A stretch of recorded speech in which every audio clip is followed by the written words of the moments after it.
सुप्रभात बच्चों। आज का टॉपिक है कारक। क्या है बच्चों? कारक। बच्चों सबसे पहले हम देखेंगे या पढ़ेंगे कारक किसे कहते हैं, यानी कि कारक की क्या परिभाषा होती है। परिभाषा बच्चों, संज्ञा या सर्वनाम। आप लोगों को मैंने संज्ञा बताया था, किसी व्यक्ति वस्तु विशेष नाम को संज्ञा कहते हैं। संज्ञा या सर्वनाम जो संज्ञा के स्थान पर शब्द प्रयोग किए जाते हैं उन शब्दों को सर्वनाम कहते हैं। संज्ञा या सर्वनाम के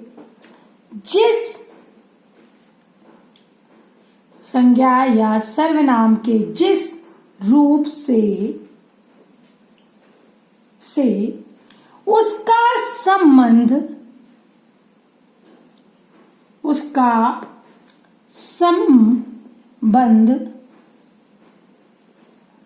वाक्य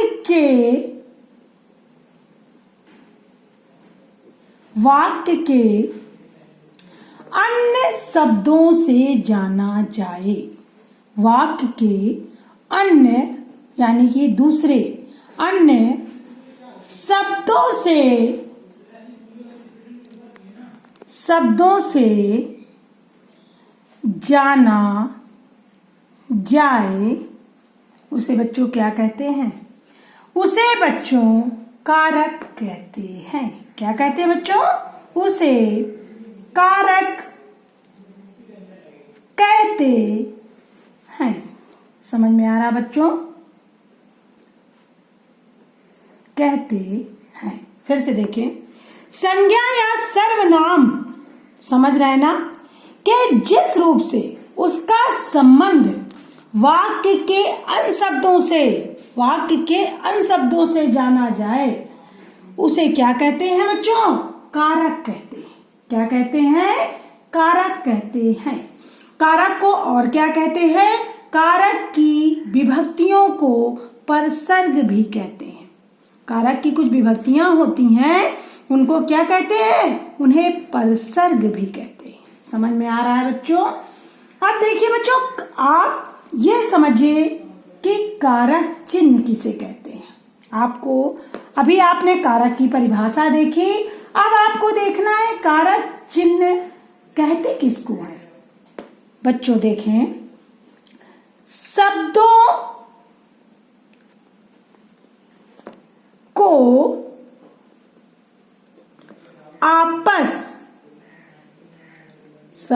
को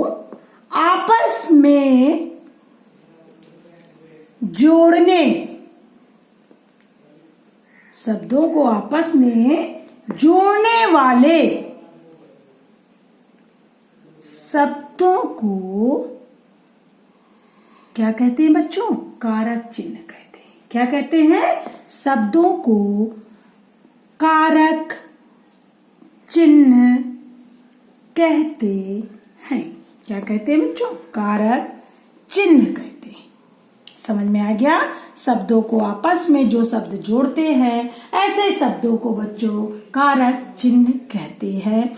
अभी आप लोगों को हम उदाहरण के माध्यम से समझाएंगे कि कौन से ऐसे शब्द हैं जो शब्दों को आपस में जोड़ रहे हैं, तो उन चिन्हों को क्या कहेंगे?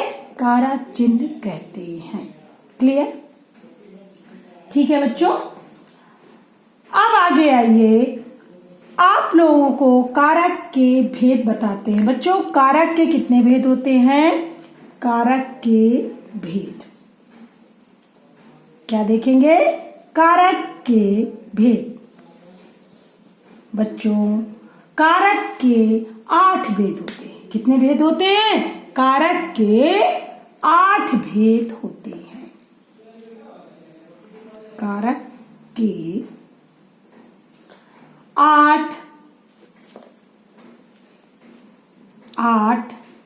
भेद होते हैं।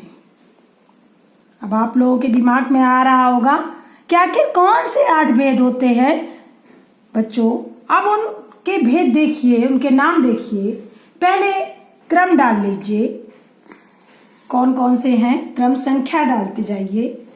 1 2 3 4 5 6 7 8। कितने भेद होते हैं बच्चों? 8। अब ये तो मैंने संख्या बताई कि 8 है। अब कौन से कारक है? कारक का नाम या कारक का नाम।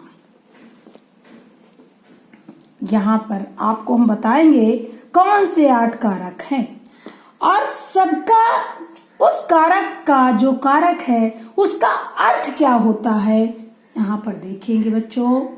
और फिर है आपके कारक चिन्ह, जिसको हम लोग क्या कहते हैं? कारक चिन्ह को हम लोग क्या कहते हैं बताइए? कारक चिन्हों को विभक्तियां या परसर्ग कहते हैं। क्या कहते हैं? विभक्तियां या परसर्ग भी कहते हैं। ठीक है ना बच्चों? अब यहां हम डालेंगे कारक चिन्ह। क्या डालेंगे बच्चों? कारक चिन्ह। देखें, जो शब्दों को आपस में जोड़ते हैं ऐसे शब्दों को हम लोग क्या कहते हैं बच्चों? कारक चिन्ह। पहला हम लोगों का बच्चों कौन सा कारक है? कर्ता कारक। कौन सा? कर्ता कारक। कर्ता समझ रहे होंगे, नाम से आपको समझ में आ रहा है। कर्ता का मतलब काम करने वाला, कार्य करने वाला। इसका अर्थ आपका क्या है बच्चों? बताइए। इसका अर्थ है कार्य करने वाला। आपको अर्थ भी मैं बता देती हूं हर कारक का। कार्य करने वाला। अब बच्चों इसकी विभक्ति क्या है या चिन्ह है? प्रथम कर्ता ने, कर्ता की विभक्ति है ने। समझ में आया? दूसरा कारक है आपका कर्म कारक। कर्म कारक। और इसका अर्थ क्या है देखिए, जिस पर क्रिया का फल पड़े, यानी कि जो क्रिया की जा रही हो, फल किस पर, जिस पर पड़ रहा है, वही आपका कर्म कारक है। जिस पर क्रिया का फल पड़े। क्रिया का मतलब जान रहे हैं? काम का। क्रिया का फल पड़े। इसकी बच्चों देखिए विभक्ति क्या है? को। क्या है इसकी विभक्ति? को। ठीक है ना? अब तीसरे में आइए, करण कारक। कौन सी कारक है? करण कारक। अब इसका अर्थ देखिए, जिस साधन से कार्य किया जाए, यानी कि जो भी कार्य करने के लिए जिस साधन का प्रयोग किया जाता है वो कौन सा कारक होता है? करण कारक। जिस साधन से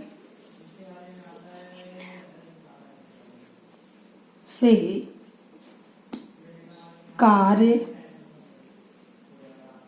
किया जाए। ठीक है ना? इसकी विभक्ति क्या है? से या के द्वारा। क्या है इसकी विभक्ति? से या के द्वारा। से या के द्वारा। समझ में आ रहा है? अब तीसरा ये संप्रदान कारक। संप्रदान, जिसके लिए कुछ किया जाए, प्रदान किया जाए। संप्रदान कारक। अब इसका अर्थ क्या है बच्चों? जिसके लिए कुछ किया जाए या जिसके दिया जाए या जिसके लिए कुछ किया जाए, जिसके लिए कुछ किया जाए। समझ में आ रहा है बच्चों? अब इसकी विभक्ति है को या के लिए। क्या है इसका चिन्ह? को या के लिए। ठीक है ना बच्चों? अब है अपादान कारक। जब कोई चीज एक वस्तु दूसरी वस्तु से अलग होती है तो वहां पर कौन सा कारक होता है? अपादान। अपादान कारक।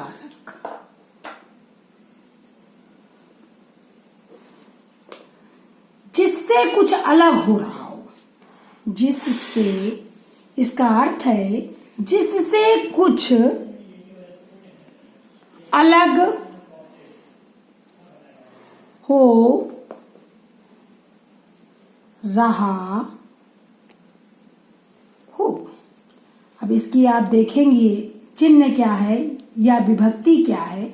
से अलग होना, क्या है? से अलग होना। समझ में आ रहा है बच्चों? से अलग होना। अब आइए 6 है आपका संबंध कारक। कौन सा है? छठवां, संबंध कारक। संबंध का मतलब समझ रहे होंगे ना, जोड़ना। संबंध कारक जो संबंध प्रकट करे। क्या प्रकट करे? जो संबंध प्रकट करे।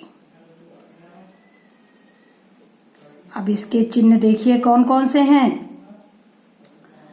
का, की, के, रा, री, रे, ना, बड़ा ना है, नी, ने। ठीक है बच्चों। अब आइए 7वें में अधिकरण कारक। कौन सा है? अधिकरण कारक। बच्चों अब इसका अर्थ है जो क्रिया का आधार हो। क्या है? जो क्रिया का आधार हो।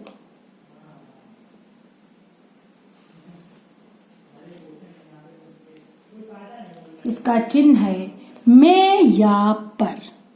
क्या चिन्ह है? में या पर। ठीक है बच्चों। लास्ट है आपका संबोधन। संबोधन का मतलब है जब किसी को बुलाते हैं तो संबोधित करते हैं। संबोधन, संबोधन कारक। संबोधन कारक जिन शब्दों से संबोधित किया जाए। जिन शब्दों से संबोधित किया जाए।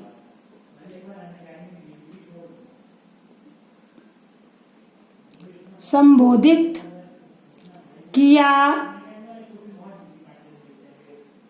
जाए। जैसे है हे,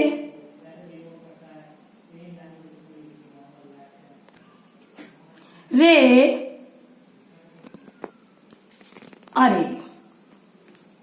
इसके कौन कौन से चिन्ह हैं संबोधन के? हे, रे, अरे आदि। ठीक है बच्चों, समझ में आ गया? कितने चिन्ह होते हैं बच्चों? 8। और इनकी 8 कारक की कितनी विभक्तियां होती हैं ये आपके सामने लिखी हुई हैं। पहले की ने, कर्म की को, करण की से के द्वारा, संप्रदान कारक को के लिए, अपादान कारक से अलग होना, संबंध कारक का की के, रा, री, रे, ना, नी, ने, अधिकरण की में पर, संबोधन की हे, रे, अरे आदि। अब बच्चों कारक का प्रयोग देखिए। कारक का प्रयोग पहला आपको पता है कौन सा कारक है? कर्ता कारक। मैंने वैसे अर्थ आप लोगों को बताया है पहले भी। कर्ता कारक। कर्ता कारक का अर्थ है कार्य करने वाले को क्या कहते हैं बच्चों? कर्ता कारक कहते हैं। कार्य करने वाले को कर्ता कहते हैं। समझ में आ गया बच्चों? क्या कहते हैं कार्य करने वाले को? कर्ता कहते हैं। इसका चिन्ह क्या है? ने। क्या है इसका चिन्ह? ने। समझ में आ रहा है? अब उदाहरण के माध्यम से समझिए। जैसे राम ने पत्र लिखा। बच्चों इस वाक्य में क्या है? ने क्या है आपका? कर्ता। राम ने पत्र लिखा। कर्ता कौन है? राम। कुछ वाक्यों में क्या होता है? चिन्ह ने छिपा रहता है। क्या रहता है? जैसे मोहन बाजार जाता है। मोहन बाजार जाता है, इसमें ने छिपा हुआ है। समझ में आ रहा है ना? राम ने पत्र लिखा। अब ये कौन सा आपको पूछा जाए कारक है? कर्ता कारक, क्योंकि कर्ता कारक की विभक्ति क्या होती है? ने देख के आप लोगों को समझ में आ रहा है कि ये कर्ता कारक है। राम ने पत्र लिखा और इसकी कर्ता की विभक्ति क्या होती है? ने। कर्ता कौन है? इसमें काम कौन कर रहा है? काम कर रहा है राम। इसमें किस कार्य करने की प्रधानता है? कार्य कौन कर रहा है? राम कर रहा है। ठीक है ना? काम का सीधा की प्रभाव किस पर पड़ रहा है? राम पर। ठीक है ना? और इसकी विभक्ति क्या है? ने। अब दूसरा है ये कर्म कारक। कर्म कारक, जिस पर क्रिया का सीधा, जिस पर कार्य का सीधा प्रभाव पड़े उसे कर्म कारक कहते हैं। क्या कहते हैं? उसे कर्म कारक कहते हैं। किस पर प्रभाव पड़े? सीधा। जिस पर कार्य का सीधा प्रभाव पड़े उसे कर्म कारक कहते हैं। इसका चिन्ह क्या है बच्चों? को। क्या है इसका चिन्ह? को है इसका चिन्ह। ठीक है ना? जैसे अध्यापक ने छात्र को बुलाया। किसको बुलाया? छात्र को। अध्यापक ने छात्र को बुलाया।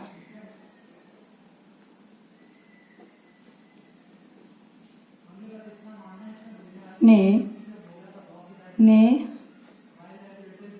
छात्र को बुलाया। छात्र को बुलाया। इसमें कार्य का प्रभाव किस पर पड़ रहा है? सीधा। कार्य का प्रभाव किस पर पड़ रहा है? छात्र को बुलाया। अध्यापक ने किसको बुलाया? छात्र को बुलाया। और इसमें विभक्ति क्या है आपकी? को। समझ में आ रहा है? तो कर्म की विभक्ति क्या होती है? को। अब आइए करण कारक। करण कारक, जिस साधन से कार्य किया जाए उसे क्या कहते हैं बच्चों? करण कारक। जिस साधन के द्वारा क्रिया की जाती है से कार्य किया जाए उसे करण कारक कहते हैं। समझ में आ रहा है बच्चों? यानी क्रिया जिस साधन के माध्यम से की जाती है उसे करण कारक कहते हैं। इसका चिन्ह आपको हम पहले भी बता चुके हैं, से या के द्वारा। अब एक उदाहरण के माध्यम से आप समझ लीजिए। जैसे है वह कलम से लिखती है।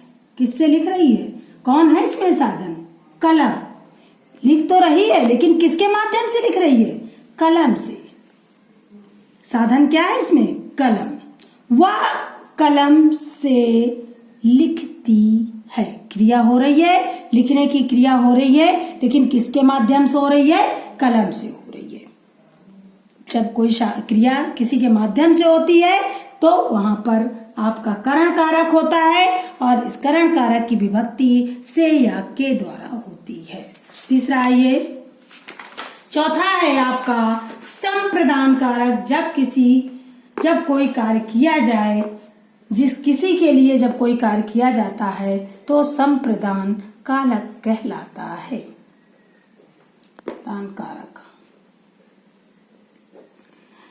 जिसके लिए कोई कार्य किया जाए, क्या किया जाए, जब किसी के लिए कोई कार्य किया जाए तो उसे बच्चों क्या कहते हैं, संप्रदान कारक। क्या कहते हैं, जिसके लिए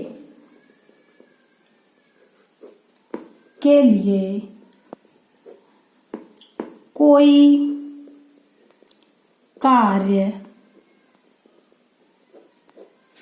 किया जाए उसे संप्रदान कारक कहते हैं।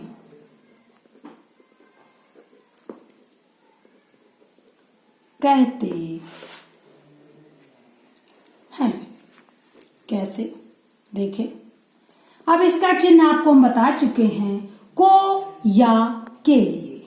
इसका चिन्ह हम बता चुके हैं ना, को या के लिए। ठीक है बच्चों, अब उदाहरण के माध्यम से देख लें जरा सा। अध्यापक ने छात्र को एक कलम दी। क्या दिया अध्यापक ने, छात्र को क्या दिया, एक कलम दिया।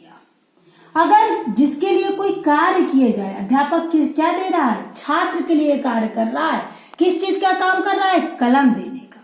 जब किसी के लिए कोई कार्य होता है तो वहां पर संप्रदान कारक होता है। इसमें विभक्ति क्या है आपकी, चिन्ह क्या है, को। जैसे अध्यापक ने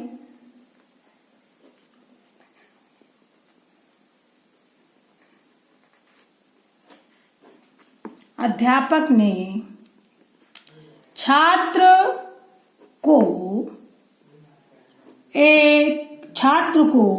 एक कलम दी। ठीक है बच्चों, अब इसमें संप्रदान की विभक्ति को है। अब आइए अपादान कारक। अपादान कारक बच्चों, अपादान यानी कि एक वस्तु का दूसरी वस्तु से अलग होना। ठीक है, जब जिससे कोई एक वस्तु अलग होती है, जिससे क्या होती है, जिससे कोई एक वस्तु अलग होती है, उसे बच्चों क्या कहते हैं, अपादान कारक कहते हैं। क्या कहते हैं, अपादान कारक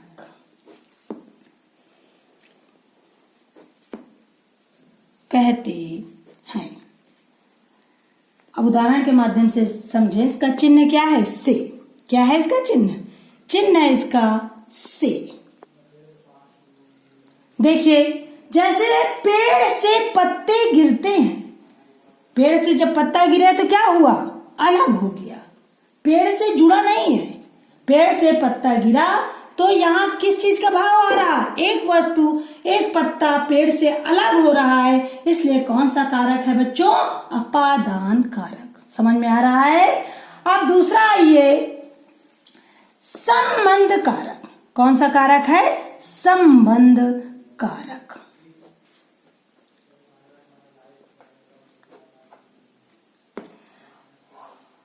दो शब्दों में संबंध का बोध कराने वाले शब्दों को बच्चों क्या कहते हैं, दो शब्दों में संबंध का बोध, जब दो शब्द हों और उसमें संबंध का बोध कराने वाले शब्द क्या कहलाते हैं, संबंध कारक। दो शब्दों के बीच में जो संबंध जोड़ने का काम करते हैं, ऐसे शब्दों को बच्चों संबंध कारक कहते हैं। इसकी चिन्ह हम विभक्ति बता चुके हैं, का, की, के, रारी, रे, नानी, ने आदि। अब उदाहरण के माध्यम से आप इसको समझिए। जैसे या मेरी कलम है। यह कलम किसकी है, मेरी है। अब मेरी क्या है, संबंध कारक की। वह भोला की गाय है। किसकी गाय है, वह भोला की गाय है।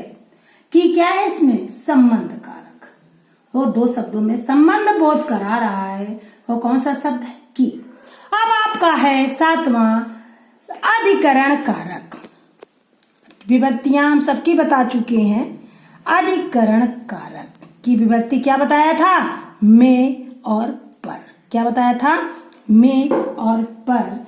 क्रिया के आधार को क्या कहते हैं? करण कारक। इसका अर्थ भी बताया था। जब क्रिया के आधार का पता चले ऐसे कारक को अधिकरण कारक कहते हैं। जैसे उदाहरण के माध्यम से देखिए तो आपको इसकी परिभाषा समझ में आ जाएगी। जैसे बंदर पेड़ पर हैं। कहाँ है बंदर? पेड़ पर। आपको पता चल रहा है बंदर की कि कहाँ पर है। पर किसकी विभक्ति है? अधिकरण की।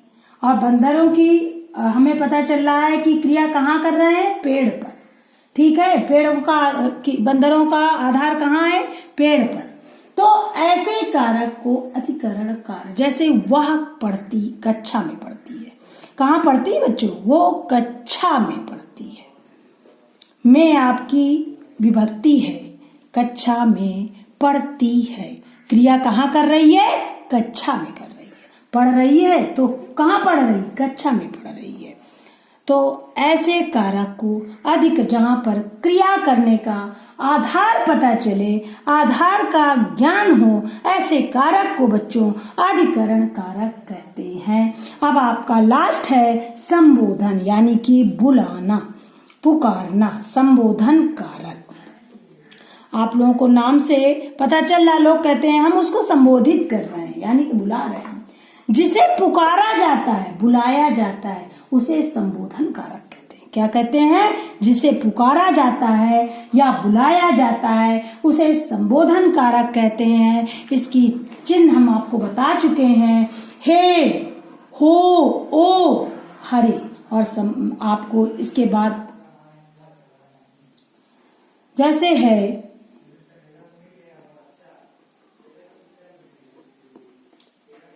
हे प्रभु मेरी रक्षा करो। हे प्रभु मेरी रक्षा करो। विस्मयबोधक चिन्ह प्रभु के बाद मेरी रक्षा करो। ठीक है बच्चों? धन्यवाद।